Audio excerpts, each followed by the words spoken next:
thanks for checking out Nuts and Bolts with Tone. Welcome to my channel. In this video, we have a 2011 6.7 liter Powerstroke. I've previously replaced the turbo coolant line, the hose assembly, and the fitting. And then now it's got another coolant leak. I'm going to show you where that coolant leak is. So what happens is, on these things, it's the coolant crossover which leaks. So I'm going to show you what that is, where it is, and how to get to it, and also where you're going to see this coolant leak. So let's get into it. Let me show you how to replace that coolant crossover gaskets. All right, here we go. We got a 2011 6.7 liter Powerstroke, and we got a leaking coolant outlet. So you can see the coolant down there. All right, so this is the upper hose right here. Right below this is the plastic thermostat housing, and below that is the coolant crossover that crosses over across to the other head. So we're gonna be pulling that up and resealing it and doing all new gaskets. So some of the things we gotta do is we're gonna have to take off. We'll drain the coolant, take the cap off. You're gonna take off your upper radiator hose. If you disconnect this, you either need to get a seal kit or replace the hose because it will leak once you disconnect it. It'll leak at both ends. So I take it off, I'm replacing it. All right. So the next thing that we're gonna do is we need to take off the upper plenum and the lower intake manifold. So the upper plenum, in a previous video, I show you more in depth of how to remove this, but there's a bunch of bolts around the perimeter. We're gonna take all those off. We got a map sensor here. You're gonna disconnect that. There's a clip right here, you gotta pop that loose. There's a clip right here that holds these lines on if it's not broken. And then you gotta finagle this plastic intake out. They're all different in how they come out. If I remember correctly, it kind of comes out like this. It's kind of tricky. I take all the bolts out. They like to stay in. There's like a little rubber insulator in there that holds the bolts in the hole. I like to pull the bolts out because they hang up on the intake when you're trying to pull it out. So I remove all the bolts completely and I put them in a container and I pull this off. All right. And when I get the part, I'll show you. There's a part kit that has all the gaskets that you need for this whole job in it from Molly. All right, so I'm going to be taking this upper intake off. I'm going to pull this upper radiator hose off, and we're going to be. I'm already draining the coolant, so you're going to come through here. You're going to go right there, and you're just going to turn that petcock until it drains. Just like a 6 liter. A 5-gallon bucket is perfect. It will hold all the coolant. It will actually fill this bucket all the way to the top if the coolant's not low. All right, let me get this stuff disconnected and show you what to do next. All right, a little tech tip before you get in here on this intake is the last time I worked on one of these, I was leaning across the engine and somehow I broke this nipple right here. So now I just take it off. So you just got to disconnect it here. And here, and there, and there, and then the whole assembly comes out, and you can just set it on the bench. It's easier just to do that. The other thing that makes it easier is disconnect the vacuum pump connection right here. That way you can move the hose out of the way. Makes it easier to get the upper hose out. You don't have to disconnect these things. It's just that all it takes is to break something one time, and then it's not worth not taking it out. So. All right, let me get this out. All right, two other things that I forgot to tell you is there is one bolt for the transmission dipstick and another bolt for the oil dipstick. You got to take those out. It's just 2 little 8s. All right, so the trick to getting this is you got to kind of kick it around like this. The tricky part is getting it up and over this coolant pipe over here. But once you do that, it comes out like that, and there you go. And there is 4 bolts back here, 4 bolts back there, 2 bolts here, and 5 bolts right there. You got 2 bolts here, and here's your seals. You got this one here that's attached here. You got 2 of these, did the same, and then an O-ring here. All right, so now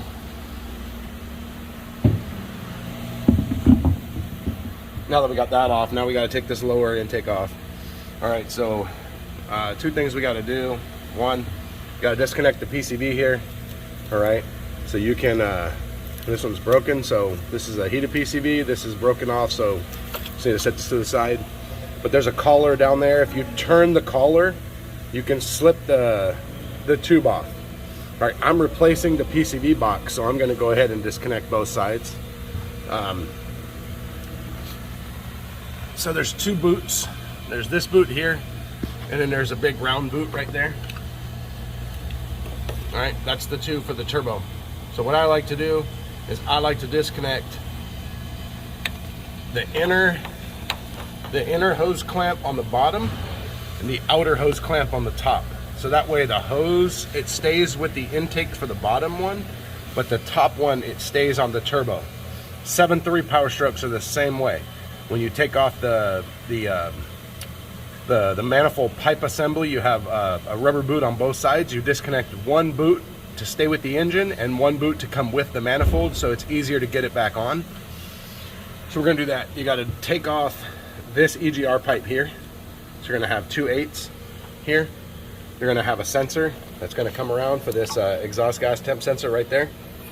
You gotta come around and disconnect it right there. You got a throttle body connector that's down below this. I'll show you when I get it off. And you gotta pop this clip so this can pull back. You can leave this in place, just pop this clip off. And there's only 4 bolts, 3 or 4 bolts, I can't remember. There's 1 bolt there, 1 bolt there, and there's 1 more. It's under this pipe, I think. Anyways, there's 3 bolts. So you take those off, and then you can slip this out. Once you get this pipe out, you can slip this out of this because this is plastic. So you can just kind of leave it there, and it will all just slip out of the way. All right. So I'm gonna go ahead and get this off. And the air box.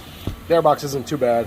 You just got a hose clamp here, a hose clamp here, a mass airflow sensor connector, and an 8mm bolt right there. And then the whole air box comes out, the whole intake air tube. So that's it on this. Yeah. All right, we already had this intake off not that long ago because I had this upper intake because I had to replace this turbo coolant hose not that long ago. All right, so now we're doing the coolant crossover and we're doing some other work. So I'm just showing you the coolant crossover on this video. All right, let me get this lower intake off, show you how it's gonna go. All right, so if you take the upper intake off, it's easier to get the clip released on the upper radiator hose. If you're just taking this hose off, it's kind of tricky to get the clip off. But since I'm replacing the hose and I had to take the lower intake off, the lower intake came off. So here's the connector here for the throttle body, EGT sensor. All right, so from here we're going to disconnect the coolant temp sensor right here. Just going to disconnect that connector. All right, you got 2 coolant connections. You got this turbo coolant hose right here. So just mark it and then pull the clamp back. And then this one, the easiest thing to do is to not disturb this heater hose connection here. So just take this 8mm out here and take this 8 out here, and this pipe will slide out. And there's an O-ring. You're gonna have several connections that you have to disconnect. The high pressure fuel lines, or all the fuel lines that connect from one side to the other. So you got a bracket here. You can undo this one and roll that bracket back. This one, you have to take this bolt out, and then you have to loosen these up so you can slide it to the side. You got a bunch of clips here and here, and a bolt here for the harness, so you can pull the harness back. There's a bunch of clips underneath. So the best thing to do is all of these return line clips, just take the return line out of the clip, because the clips are going to break if you pop them out, and then they won't have anything holding them in place. And then there's just a few bolts on each side. Let me get this stuff disconnected and I'll show you how to get the rest of this coolant housing out. But there is 2 thermostats in there. All right, let me get this crossover out, or let me get this access here so I can show you what it takes to get the crossover out. Okay, so this one, usually I take this connection off here. This pipe is really not one to come out, and I don't want to bend it. So I'm just going to disconnect it up here, and I'm going to pull the pipe out with the housing. So you just have the 1/8 here, and you're just going to depress these 2 tabs and lift the heater hose up. Just make sure your O-ring stays with it, make sure it doesn't come apart. So once you have this off, you just have a bunch of clips for this return line assembly. Okay, just make sure you get all that undone so you don't break the return line assembly, because it's a whole hose assembly. So you got one down there, you even got one over down here that you can't see. Pop all those off. 2 of the bolts for this thermostat housing actually bolt the coolant crossover down, so you just pull that out right there. You got the thermostats with the housing, so that's going to come out, and you got the 2 bolts here. So what I'm going to do is I loosened up this bracket, and then once I take this housing off and this back bolt, because you got 2 more bolts, you got a bolt here and a bolt here. I'm going to take this bolt out. I should be able to slide this bracket up and out of the way. Just make sure you slide it back down before you put your thermostat housing back on, so you don't have to take this apart and put it back together. It needs to be there to keep those lines together. And then you just have 3 bolts on this side over here, 3/8, and this whole housing should lift up. All right, let me get this off. I recommend you replace your thermostats while it's out. I'm going to do the housing, and the housing should come with thermostats, because I mean thermostats fail. And honestly, if I took them out, they probably have some damage to the O-ring anyways. And so right now it's no labor to replace, it's just a part. Because every time you touch something, it fails when you get done. So if you take this out and put it back in, these thermostats will fail, guarantee, always happens. So just replace them while it's out and do it right. All right, let me get this housing off. Oh, so you have this hose clamp here. So you just pull this hose back, and then as you shimmy the housing out, you should be able to push the hose back and get it off. That's about it. All right, let me get this off. All right, housing's off. You can see what these gaskets look like, okay? So these things have been leaking for a bit. All right, so we're gonna put new gaskets. I don't have the part yet, but once I get the part, I'll show you. The Molly part, it has everything except for the thermostats. So it comes with the gaskets, it comes with the intake gaskets, it comes with everything you need. Also, while you have this off, go ahead and inspect your engine valley right here. Inspect your coolant, your oil tube for your turbo. I already replaced the coolant fitting, but this is the line right here for the coolant fitting. So if your coolant fitting hasn't been done, make sure you look at it. It's right here under the wastegate bracket. All right, so take a mirror, look in there, make sure it's not leaking. If it is, you're going to replace the fitting and this tube. I just replaced this tube like now that the last time it was in, so within like 6 or 7,000 miles I just did this. So now we're doing this. All right, and then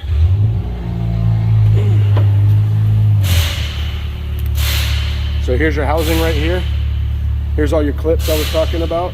Just be real careful not to break those, and just inspect your housing to make sure it's not pitted and you can reuse it. If you buy this stuff from Ford, you have to buy this whole housing assembly, and it comes with the thermostats and the plastic housing and everything, and it's 500 bucks. So I don't have a kit yet, so I'm going to go ahead and clean this up, but that's how you get it out. The pipe's here, so take the plastic clip off of here and put it back up in your heater hose so it keeps the seal up in there. And when we put this back together, just so I don't forget to tell you, make sure you lube this up really good so it lubes up that O-ring as you slide it in, as the heater hose slides on. And then just make sure that your nipple here, go ahead and take some emery cloth and smooth this up real good so your hose seals when you put it back on. That's about it. That's how you get it out. Once I get the parts, I'll show you what the parts look like and tell you how to torque it. Okay, so here's the Molly kit right here. There's the part numbers. So this thing here has everything in it but the thermostats. So this has the O-ring. This is for the crossover, the tube that comes out of the crossover pipe assembly. Here's the 2 gaskets for the crossover right there. You got these are for the upper intake manifold that bolt down. This is for the EGR tube. And here's for the thermostats. And then this is, like I said, this is for the pipe that I didn't take out. So this covers everything you need to do this crossover job, except for the thermostats. All right. So there's the part number again right there. It's a Molly. All right. Okay, so right there, the coolant crossover manifold is 89 inch-pounds. It doesn't say it right here, but the thermostat housing is also 89 inch-pounds.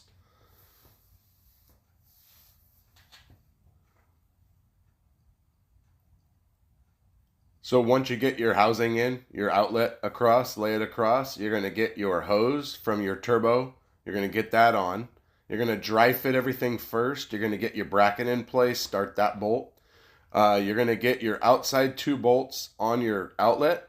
Now the 2 inside bolts, they go through the plastic thermostat housing, so you can't put those in yet. You're going to go ahead and get your dipstick, the pipe bolt in and get it started. Get your bolts on the other side. You're going to get your high pressure fuel line bracket on and started. You can go ahead and torque your coolant outlet down. Get your hose clamp on. Make sure all your bolts are in. Torque it all down. Okay, here we go. All right, so I got the new thermostats. So here's the thermostats here. So when you have the Motorcraft thermostat, you'll see that there's a bleed hole right there. And you see this one's blocked off. This bleed hole goes towards the engine. So we're gonna put it in like that. So the bleed hole is facing the engine. Got a new thermostat housing here. It's plastic. I don't like to reuse plastic because if somebody over torqued it or didn't put it on right before, then it's gonna leak now on me. And I don't wanna mess with that. So here we are. So it is 89 inch-pounds for the thermostat housing and the coolant crossover. So I'm going to go ahead and put those bolts in, and we're just going to do everything in reverse. All right. Once you torque this down, don't forget to put your 10 back in here, holding this on. And that's about it. And everything goes exactly the way you took it off.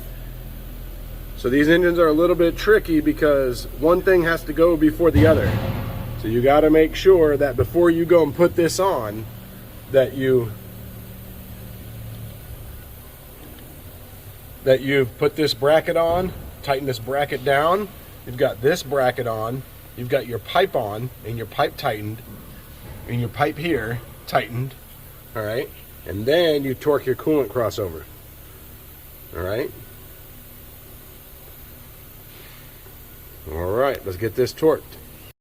All right, so there's the torque spec for the lower intake manifold, the 3 10mm bolts. And then there is the pattern for the upper intake manifold if you want to do it in the pattern, and it is 89 inch-pounds.